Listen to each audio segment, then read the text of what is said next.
L'île au trésor de Robert Louis Stevenson. Première partie, le vieux flibustier. Chapitre 3, la tache noire. Vers midi, chargé de boissons rafraîchissantes et de médicaments, je pénétrai chez le capitaine.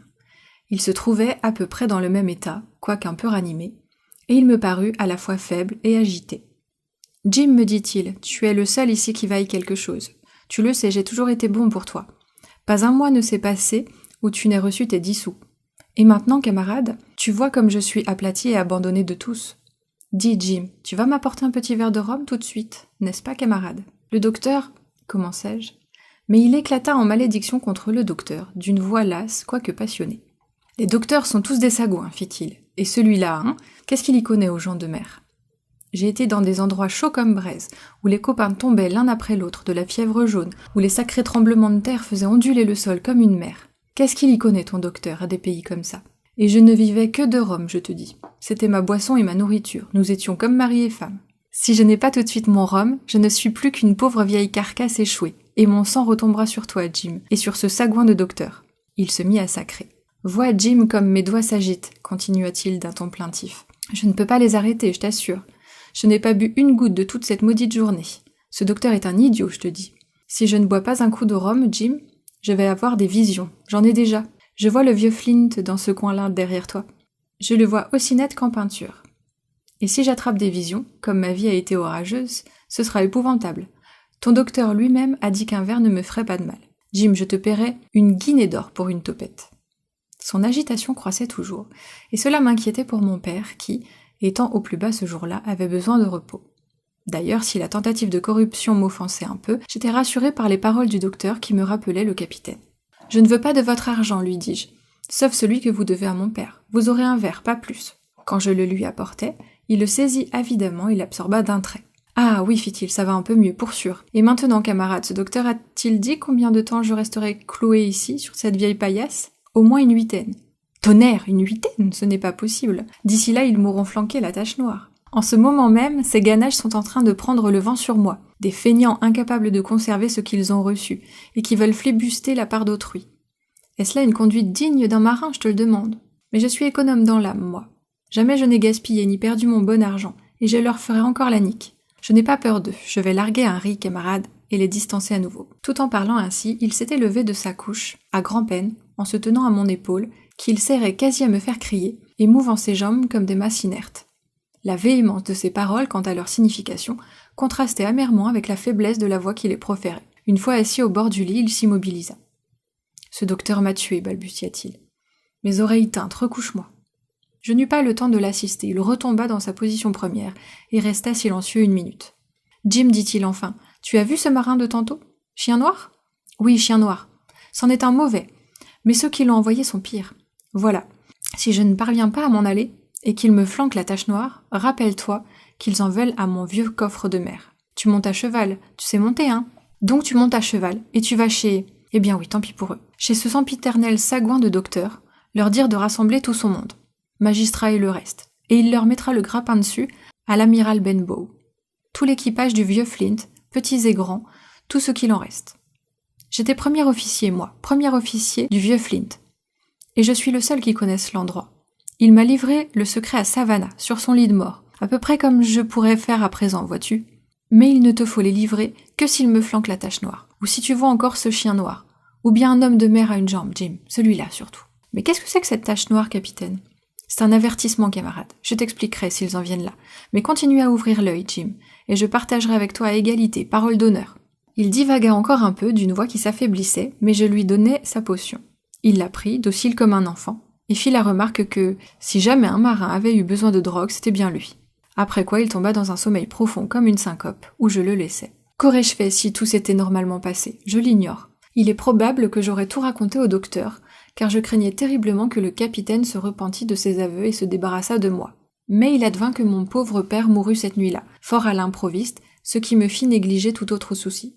Notre légitime désolation, les visites des voisins, les apprêts des funérailles et tout le travail de l'auberge à soutenir entre-temps m'accaparèrent si bien que j'eus à peine le loisir de songer au capitaine, et moins encore d'avoir peur de lui. Il descendit le lendemain matin, à vrai dire, et prit ses repas comme d'habitude. Il mangea peu, mais but du rhum, je le crains, plus qu'à l'ordinaire, car il se servit lui-même au comptoir, l'air farouche et soufflant par le nez, sans que personne osât s'y opposer. Le soir qui précéda l'enterrement, il était plus ivre que jamais, et cela scandalisait dans cette maison en deuil, de l'ouïr chanter son sinistre vieux refrain de mer. Mais, en dépit de sa faiblesse, il nous inspira à tous une crainte mortelle, et le docteur, appelé subitement auprès d'un malade qui habitait à plusieurs milles, resta éloigné de chez nous après le décès de mon père. Je viens de dire que le capitaine était faible. En réalité, il paraissait s'affaiblir au lieu de reprendre des forces. Il grimpait et descendait l'escalier, allait et venait de la salle à l'estaminet et réciproquement, et parfois mettait le nez au dehors pour humer l'air salin. Mais il marchait en se tenant au mur, et respirait vite et avec force, comme on fait en escaladant une montagne.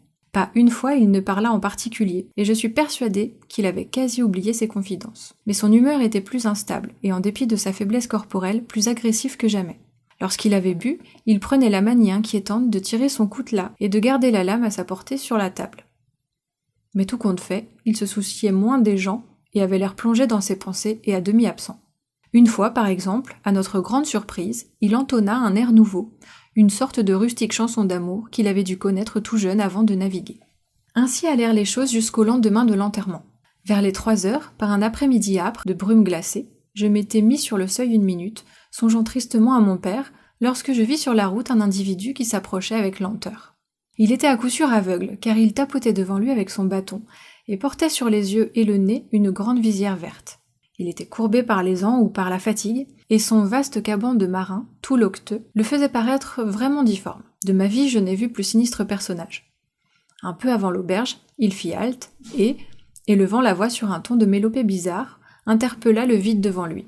Un ami compatissant voudrait-il indiquer à un pauvre aveugle, qui a perdu le don précieux de la vue en défendant son cher pays natal, l'Angleterre et le roi George, que Dieu bénisse? Où et en quel lieu de ce pays il peut bien se trouver présentement? Vous êtes à l'amiral Benbow, crique du Mont Noir, mon brave homme, lui répondis-je. J'entends une voix, reprit-il, une voix jeune. Voudriez-vous me donner la main, mon aimable jeune ami, et me faire entrer? Je lui tendis la main, et le hideux aveugle aux paroles mielleuses l'agrippa sur le champ, comme dans des tenailles. Tout effrayé, je voulus me dégager, mais l'aveugle, d'un simple effort, m'attira tout contre lui. Maintenant, petit, mène-moi auprès du capitaine.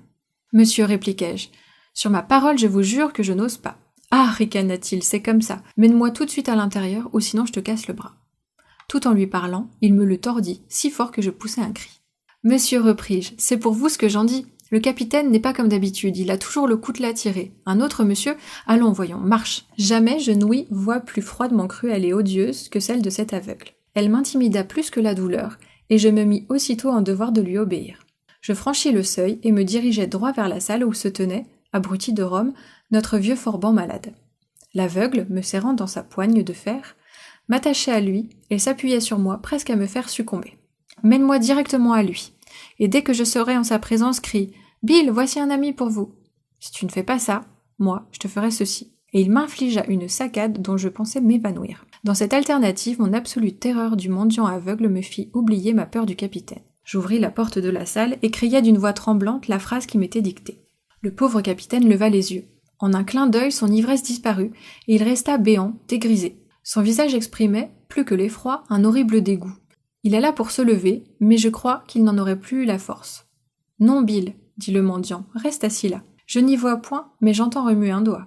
Les affaires sont les affaires. Tends-moi ta main gauche. » Petit, prends sa main gauche par le poignet et approche-la de ma droite.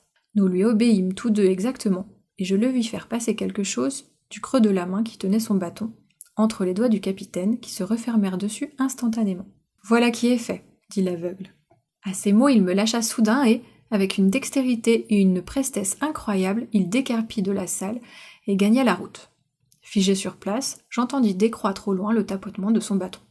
Il nous fallut plusieurs minutes au capitaine et à moi pour recouvrer nos esprits. À la fin, et presque simultanément, je laissai aller son poignet que je tenais toujours, et il retira la main pour jeter un bref coup d'œil dans sa paume. « À 10 heures, s'écria-t-il. Cela me donne 6 heures. Nous pouvons encore les flibuster. » Il se leva d'un bond, mais au même instant, pris de vertige, il porta la main à sa gorge, vacilla une minute, puis, avec un râle étrange, s'abattit de son haut, la face contre terre. Je courus à lui, tout en appelant ma mère. Mais notre empressement fut vain. Frappé d'apoplexie foudroyante, le capitaine avait succombé. Chose singulière à dire, bien que sur la fin il éveilla ma pitié, jamais certes je ne l'avais aimé. Pourtant, dès que je le vis mort, j'éclatai en sanglots. C'était le second décès que je voyais, et le chagrin dû au premier était encore tout frais dans mon cœur.